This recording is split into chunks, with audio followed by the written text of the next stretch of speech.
No, I wouldn't worry about my own lot, Tony. I think they do. They couldn't do any worse if they had David Beckham as their leader. I've been right about many things in my life, but I've never been wrong. Very good morning, Madam. Norman Ormal, your Conservative candidate. Marvellous. And what have we here? Cheap biscuits. No guessing who's a dog lover, then. Marvellous. He still likes ordinary people. He calls them WCs, working classes. WCs because they're dirty and you can't flush them away. And to you, sir, very good morning, Norman Ormal, your Conservative candidate. Any problems, sir? Yes, I'm worried about the pension. Yeah, I mean, you know, what with inflation, it's worth less than it. Jolly good. Well, I hope I can count on your vote on Thursday, then. As a bunny, Claire, everyone in the party, not only myself, all the people who used to be in the house quite in the old days, they're a very slippery customer. I am a political animal, but what type? Interesting. I think perhaps a turtle. I have a very hard shell, but I have a soft side that's really rather sweet. I'm not afraid to fight against the tide when necessary, but I never bury my head in the sand, but I do bury my eggs to bear fruit when the new season comes. I'm bigger than a tortoise. Now, the tortoise might have beaten the hare, but the turtle would have beaten the tortoise, probably. Yes, a turtle.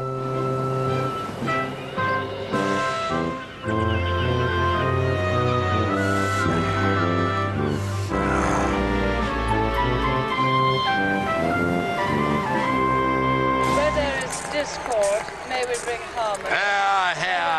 Sir Norman Ormal is one of the great political survivors. As a Conservative minister, he served 3 prime ministers. I've seen them come, I've seen them go, but I've always been able to spot a winner.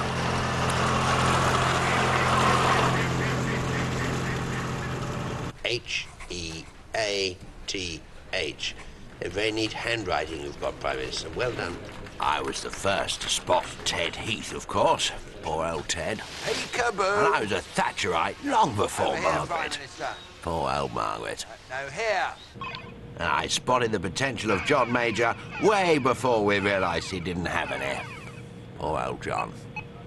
It is now widely acknowledged that I was the very first senior Conservative to spot a future leader in the young William Hague. Poor young old William.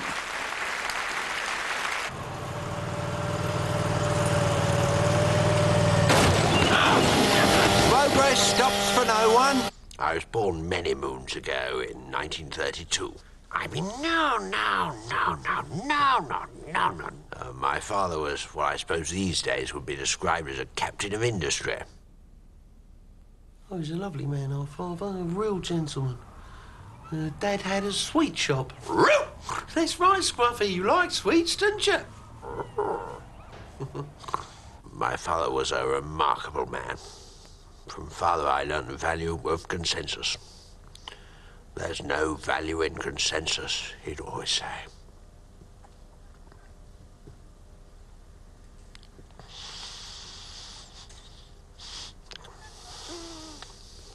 Excuse me. I regard myself as immensely privileged to have been brought up amongst these salt-of-the-earth types. It taught me an awful lot about salt and earth. Here's my old college. Gosh, and here's the old porter, Jock. Still here after, what, even 40 years? I expect you've got some pretty vivid memories of me as a student, eh, Jock?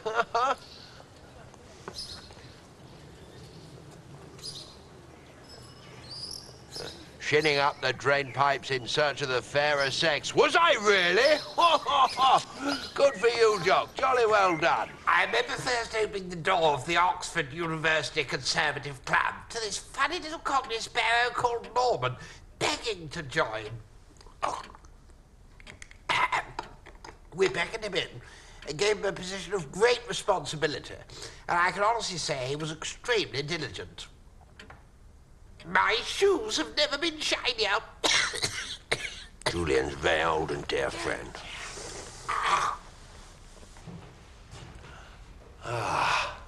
We're here. We're about to enter my old room.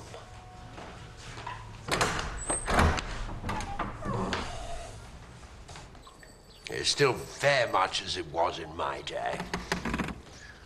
Gosh, look, even the old sofa's still here.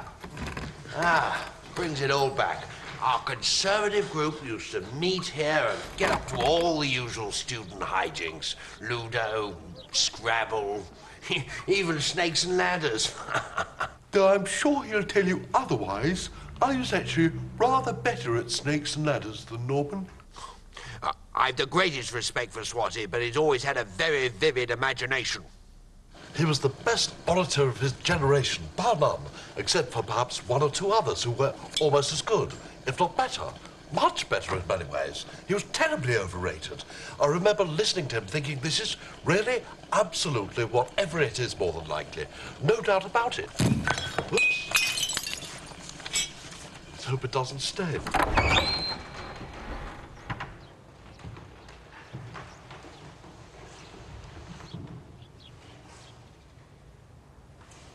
It all comes back.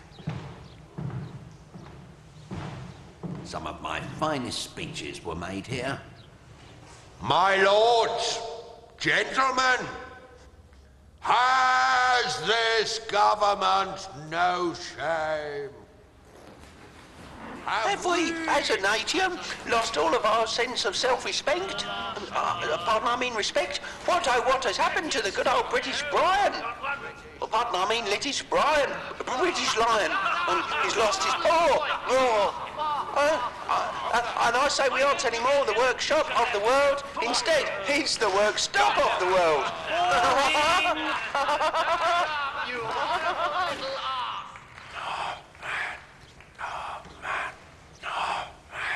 With an old expression in Yorkshire, if a paper bag's given you, don't place it on your head, lad. It'll only get soaked when it rains. I tell you, that's how we all felt after that momentous speech.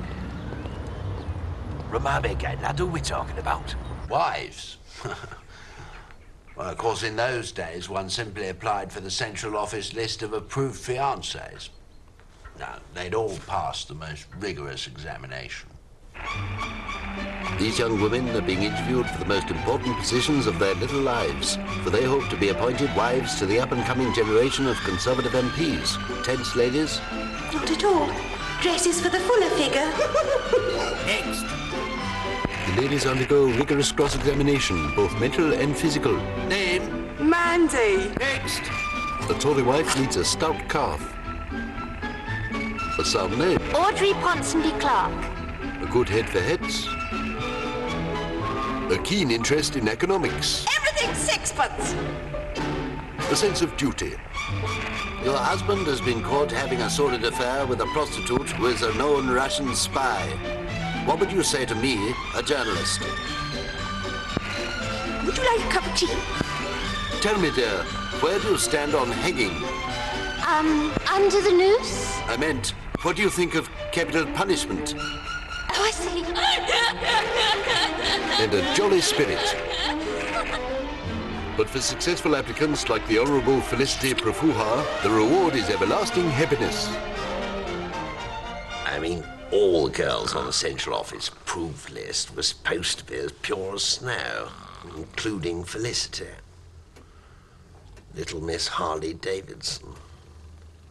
He's not the difficultest man to live with. Hardest.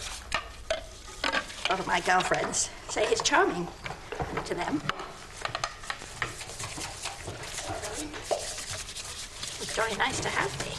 I passed out in the low 400s, so I wasn't much of a catch. Did you spread my butter from left to right? Yes, dear. I always insist my toast is buttered from left to right. It's one of my little peculiarities, isn't it, dear? Yes, dear.